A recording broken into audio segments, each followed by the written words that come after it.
सब भी है और वहीं से मेरा जुड़ जाइएगा, मैं आपको जोड़ देंगे। ठीक है, जाते 2 दिन में मेरा लाइव आने वाला है। पैसा मिल जाएगा ना, फिर उसके बाद में चलेंगे। तो जाइए, ठीक।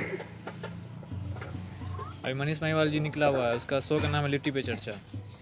अच्छा, डाल दीजिएगा इस पे मेरा भी, डाल दीजिएगा। अच्छा मैं डाल देता, अभी फोटो हम लोग आपके साथ लेंगे। अच्छा श्यामू भैया, हाँ घर में भैया, आइए। हाँ चलेंगे, कहीं नहीं चलेंगे, ठीक है। कल्लू भाई तो जरूर आइएगा, एकदम आएंगे श्यामू भाई। और सबको काट क्या करते हैं जी, चलिएगा। अरे पूछने की बात है, चलिएगा।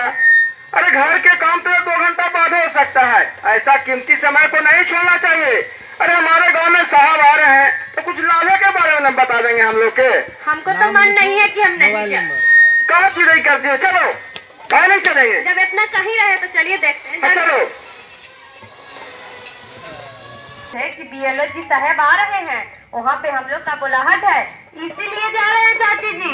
और आप भी चलिए ना चाची जी। अरे हम कैसे जाएं, घर में बहुत काम है। और चाचा जी ना सुबह सुबह उठते हैं, पता न कहाँ लापता हो जाते हैं। छोड़िए ये सब काम और चलिए बीएलओ जी के धाम। और होगा इसका सावधान, और चाचा जी मिलेंगे